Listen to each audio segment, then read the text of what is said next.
రాష్ట్రంలో శాంతి భద్రతల అంశం, పోలీసుల వ్యవహార శైలి చర్చనీయాంశంగా మారాయి. డిపార్ట్మెంట్ పూర్తి స్థాయిలో అధికార పార్టీకి వంతపాడుతోందన్న చర్చ జోరుగా సాగుతోంది. రాష్ట్రంలో వరుసగా జరుగుతున్న సంఘటనలు దీనికి మరింత బలం చేకూరుస్తున్నాయట. ఇటీవల బీఆర్ఎస్ ఎమ్మెల్యే పాడి కౌశిక్ రెడ్డి ఇంటిపై కాంగ్రెస్ నేతలు దాడి చేయడంతో ఈ ఇష్యూ మరోసారి హాట్ టాపిక్ అయింది. వాస్తవానికి ఇలాంటి సంఘటనలు జరిగే అవకాశం ఉన్నప్పుడు ఇరు వర్గాలను పోలీసులు పూర్తిగా కట్టడి చేస్తారు.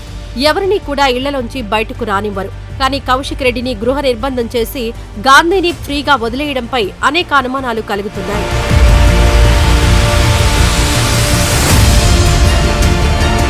గత 3-4 రోజులుగా అరికపూడి గాంధీ, పాడి కౌశిక్ రెడ్డి మధ్య సవాళ్లు ప్రతి సవాళ్లు నడుస్తున్నాయి.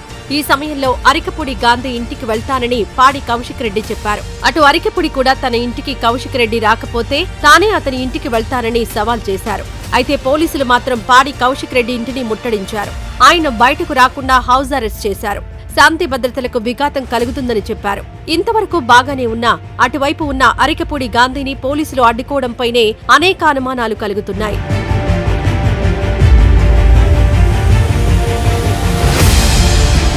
అరికపూడి గాంధీ కూడా సవాల్ చేసినా ఆయనను మాత్రం పోలీసులు ఆపలేదు. ఆయన ఇంటి దగ్గర పోలీసులను మోహరించలేదు.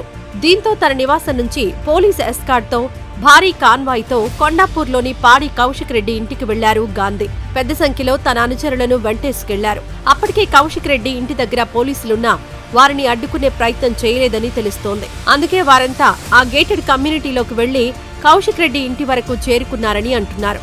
ఒకవేళ పోలీసులకు అడ్డుకునే ఉద్దేశం ఉంటే మెయిన్ గేట్ క్లోజ్ చేస్తే ఆ గేటెడ్ కమ్యూనిటీలోకి ప్రవేశించే అవకాశమే ఉండకపోయేదంటున్నారు.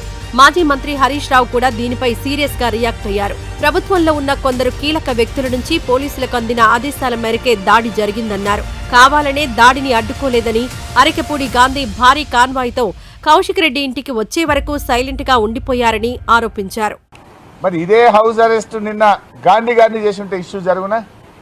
ఇలా హైదరాబాద్ లో ఉన్న బీఆర్ఎస్ ఎమ్మెల్యేలను హౌస్ అరెస్ట్ చేసిండు, మాలాంటి వాళ్ళని హౌస్ అరెస్ట్ చేసిండు. మరి నిన్న గాంధీ గారిని ఎందుకు హౌస్ అరెస్ట్ చేయలేదు? దీంతో తేట తెల్లం కదా. నువ్వే దాడి చేయమని గాంధీకి ఎస్కాట్లు ఇచ్చి, పైలట్లు ఇచ్చి దగ్గరుండి నువ్వు దాడి చేయించినావు. కానీ అదే బీఆర్ఎస్ ఎమ్మెల్యేలనేమో హౌస్ అరెస్ట్ చేసినావు. ఇలా రాష్ట్ర ప్రజలకు అర్థమవుతుంది కదా. దీన్ని బట్టి స్పష్టంగా అర్థమవుతుంది. నిన్న నిజంగా నువ్వు గాంధీని హౌస్ అరెస్ట్ చేసి ఉంటే నిన్న కౌశిక్ ఇంటి మీద దాడి జరగదు కదా. మరి మమ్మల్ని ఎందుకు ఇలా హౌస్ అరెస్ట్ చేస్తున్నావు? దీన్ని బట్టి ఇది క్లియర్గా రేవంత్ రెడ్డి ఎజెండా. ఇది గాంధీ గారు చేసిన దాడిగా మేము భావించడం లేదు.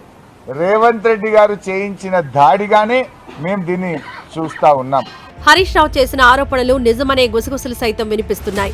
ఎందుకంటే అరకపూడి గాంధీ ఉండే శేరిలింగంపల్లి నుంచి కొండాపూర్ వరకు ర్యాలీగా వెళ్తుంటే ఎక్కడ కూడా పోలీసులు అడ్డుకోలేదు. 2 పోలీస్ స్టేషన్లు దాటుకుంటూ వెళ్లినా ఎక్కడా అడ్డగించలేదు.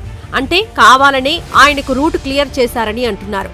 ఏ చిన్న సంఘటన జరగబోతోందని తెలిసినా ఇంటెలిజెన్స్ వర్గాలు ఉప్పందిస్తాయి. కానీ అరికపూడి గాంధీ కౌశిక్ రెడ్డి ఇంటికి వెళ్తారని ఇంటెలిజెన్స్ ఎందుకు అలర్ట్ చేయలేకపోయిందనే చర్చ నడుస్తోంది. అయితే ఇంటెలిజెన్స్ సమాచారం వచ్చాకే మరింతగా రెచ్చిపోమ్మని కొందరు పెద్దలు స్వయంగా ఫోన్ చేసి గాంధీతో మాట్లాడినట్టుగా చెబుతున్నారు.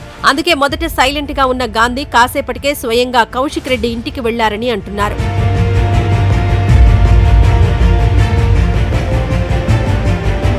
ప్రభుత్వ పెద్దలు, వారి మిత్రుడు స్వయంగా అరికపూడి గాంధీకి ఫోన్ చేసి మాట్లాడారని సోషల్ మీడియాలో చర్చ జరుగుతోంది.